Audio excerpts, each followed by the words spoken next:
Hello students, welcome back. So in the last class we have discussed about definition of data communication and the fundamental characteristics and also the components of data communication. So now we have to discuss some more concept in this data communication and networking introduction part, that is called as the data representation. Okay. So this is very important in case of we want to communicate with somebody. So the basic thing is data. So now what are the different types of data or how the data representation will be, that is a concept for today. So data can be represented either in the form of text or numbers, or it may be audio and video, or also pictures. These are the some data that can be sent or that can be received. So this concept is called as data representation. It means that the communicating data may be represented, or the data which is going to be communicated, that may be exist in the form of text in the sense any letters, okay, and also that data might be a numbers. So these two, text and numbers, are called as a data. At the same time, audio and video, these two are also a data which we can call audio, video and pictures can be called as a multimedia data. Let it be, but the main thing is data can be represented whether in the form of text and numbers, audio, video and picture. Okay. So now that text data, here if you can see, the text data in a data communication can be represented in the form of bit pattern. Okay. Bit pattern in the sense there is a sequence of bits. If I say sequence of bits, that is nothing but which is a combination or patterns of zeros and ones. As I told, text data can be sequence of data. There is patterns of zeros and ones. Okay. This is called as text data. Whatever the data we are going to send as a text, that is nothing but the patterns of zeros and ones. And you all know that what are zeros and ones, that is a binary data, and you have already studied this zeros and ones or binary information in the subject digital logic and computer design. Okay, fine. Now the next data we can call as numbers. Then numbers are also represented by bit patterns, as you know, that is in the form of ASCII code. Okay. So here the images are the important data. Those are represented with the resolution, or image is consisting of a pixel, we call it as a pixel. Then if I say pixel is nothing but a small dot. For each image there may be a image or picture, I can call image is consisting of pixels. So pixel is nothing but which is a small dot. Okay, pixel, the very minute dot in an image is called as a pixel. So that pixels are arranged in the form of rows and columns. So that image is going to send through the electronic media or anything it may be. Then, and one more concept is known as, one more thing I have to tell about image. Image may be black and white or colored or black and white. Okay, these are just an example for the data. Fine. And the audio, as I told, audio and video are both are called as a multimedia data. Here audio refers to recording or broadcasting sound or a music. It means that we are going to send, or we are communicating with somebody, and we are communicating with some data which is in the form of sound. That kind of a data, as you know, it is known as a audio data. And video is nothing but a series of pictures or still images, you can call. Video refers to recording or broadcasting picture or a movie. Here if I say picture in the sense, it is a more number of pictures with a next sequence, so we can call it as a picture or a movie. That kind of a data we can send. So this is all about the data representation in the data communication. I hope you are getting now. And the next concept, you have to understand that how this communication is going to take place. That is very important. Now we have understood that what is data communication, and how the data may be exist in the different forms like text, numbers, audio, video and image, and what are the components of a data communication, that is message, sender, receiver, transmission medium and protocol. Before that, you know that fundamental characteristic of a data communication, like that is we can call it as delivery, accuracy, timeliness and jitter, that you know. So now the important topic is known as data flow.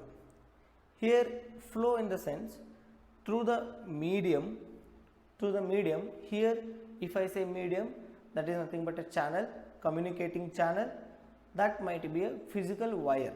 Okay, let us consider medium in the sense now we are having physical wire. Through that physical communication, how the data is going to flow, that is known as data flow. Okay, there are three ways for data flow. Okay, there are actually data flow. Data flow might be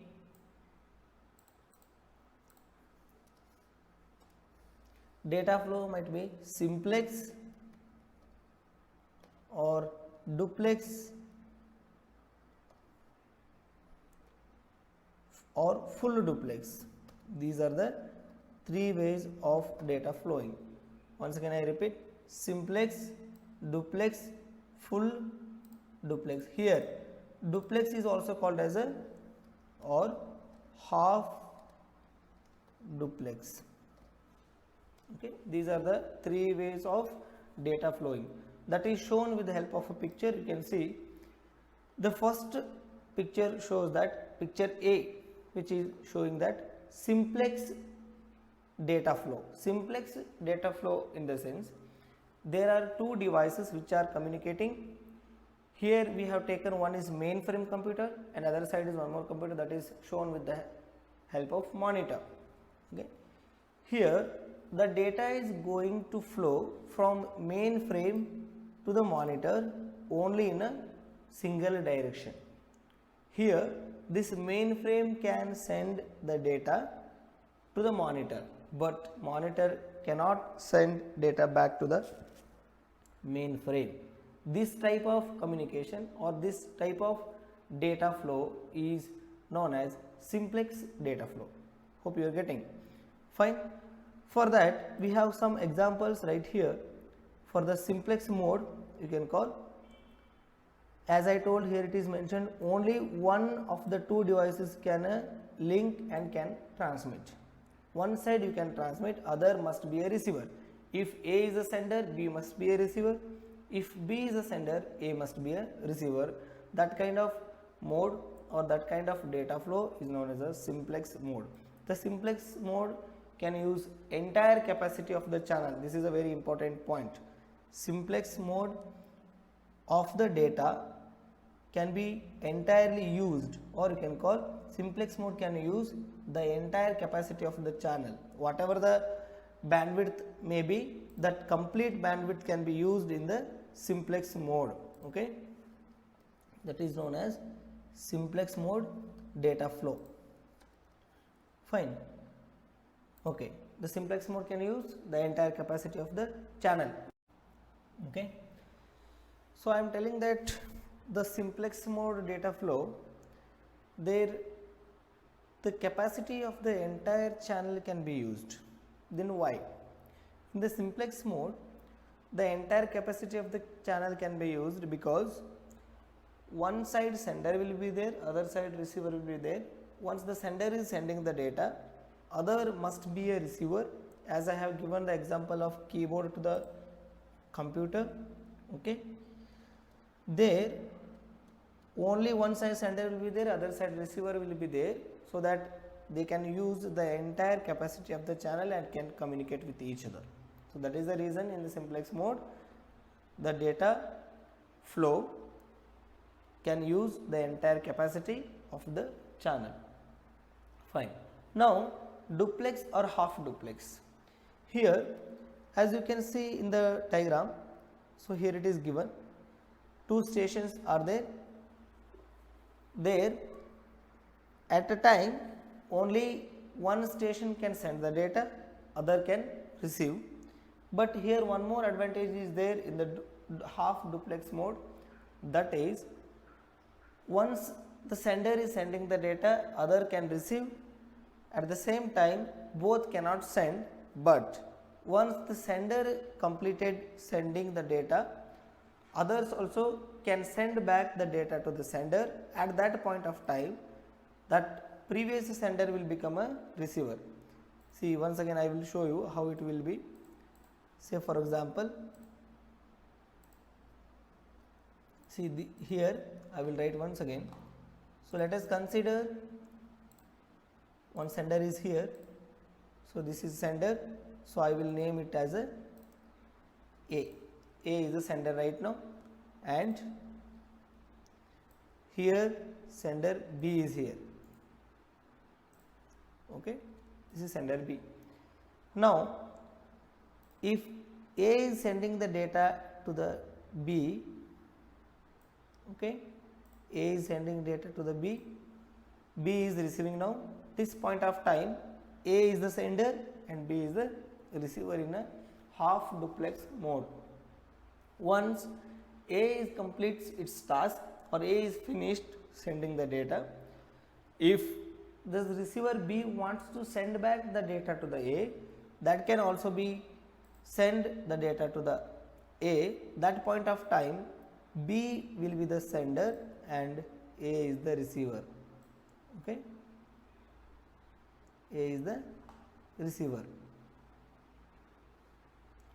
There, then what is the channel capacity can be used by the both sender and receiver?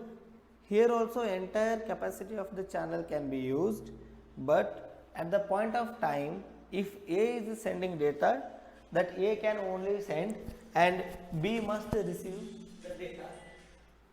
Okay, at that time the channel which is mentioned here, that can be used fully for sender A. Okay, when B is sending back the data to the A, that time that complete channel is allocated only to the B. Here also entire capacity can be used, but at a point of time which is the sender and which is the receiver, that is most important. That point of time entire channel is allocated for sender if A is the sender. If B is the sender, that complete channel is allocated for B in the half duplex mode. So some example for the half duplex, as you know, walkie-talkies. Our polices are using this walkie-talkies. Okay, as you have already seen that once the police is telling something to other station, he will tell at the last over. Why he will tell over? Because if he is go on telling, that other side police cannot send the data back to him. So once he say over and he will keep quiet, so other police will be started talking, that can be received. So only one way communication taking place at a time. Both can send, both can receive, but at a time both cannot send, both cannot receive. Only one can send, one can receive. Other side is sending, this can be received. This is the concept of half duplex mode. Okay, and also the example for half duplex are radios. Okay, so this is about half duplex data flow, and the other one is full duplex. Full duplex example picture is given in the C.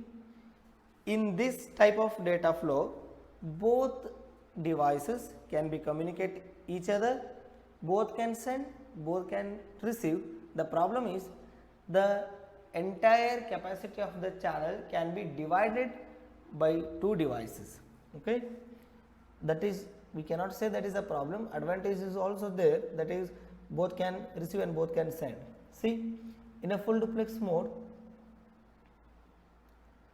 sorry, for half duplex, here half duplex you can call, full duplex can be called as a duplex. I am sorry for that, duplex. Okay, fine. Here in a full duplex mode, both station can transmit and receive. As I told, the full duplex mode is like two-way street with the traffic flowing in a both direction. That is also okay. In a full duplex mode, signals going in one direction share the capacity of the link with a signal going in the other direction. As I told, the entire capacity of the channel can be divided for both devices, for sender and receiver. This sharing can occur in two ways. Either the link must contain two physically separate transmission paths. If there is no separate transmission path, the channel capacity must be divided. That I have mentioned earlier. See, it is here. So the capacity of the channel is divided between signal traveling for both directions. Okay, see, so that is the concept of data flow using full duplex or duplex, you can call it. I am sorry for half duplex can be called only half duplex, full duplex can be called as a full duplex or duplex mode data flow. This is all about the data flow, and this is also one of the important concept in our data communication. Okay, fine. Now the next important concept is known as networks. Okay, here a network is a set of devices. We can also call that devices as nodes. Okay, a network is a set of devices or nodes connected by a communication links. Here communication links in the sense there is a path between those devices. Okay, that is called as communication links. A node can be a computer, printer or any other device capable of sending or receiving data which is generated by other nodes on the network. A link can be cable, air, optical fiber or any medium which can transport a signal carrying information. This is known as a network. Network is nothing but it is a connection of a devices or connection of set of devices, which those devices are called as nodes, and that nodes must be connected with the links. That link is known as communication links.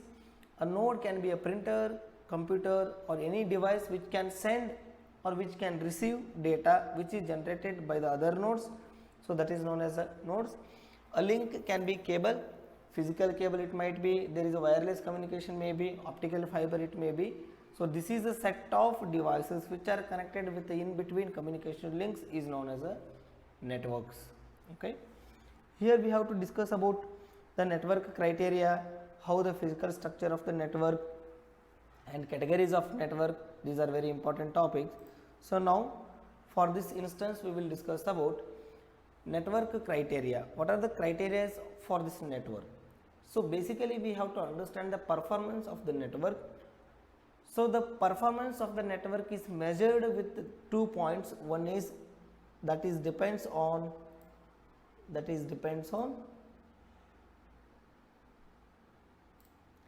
network elements, and elements in the sense what are the entire network is composed of, that is known as a network elements, and that performance is measured by the mainly 2 points, that is delay and throughput. Okay, delay and throughput. We will discuss this delay and throughput in the later section. For instance, if you want we can discuss that also.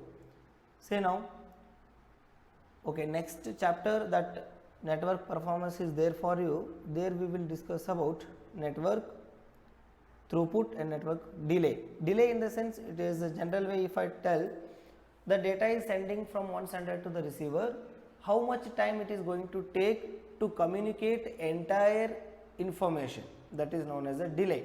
If it is taking more time to complete the information, that delay must be less to a good network. Delay must be less, throughput must be more for the good network, that we will discuss in the next chapter. Okay, the network criteria are three. One is performance, that is measured with the network elements, delay and throughput. The next one is reliability, how accurately or how we can trust the network, that is known as the reliability. That can be understood by following 2 points. Failure rate, reliability can be measured with the failure rate of a network components. Okay, if it is again and again it is failuring, or it is any disconnection is occurring in the network, that should not be happen, that in the sense reliability is less. Okay, that should be, if reliability is more means less number of failure rate. Okay, and that is measured in terms of availability and robustness. It means that everyone should have the access to the network, that should be availability or the robustness.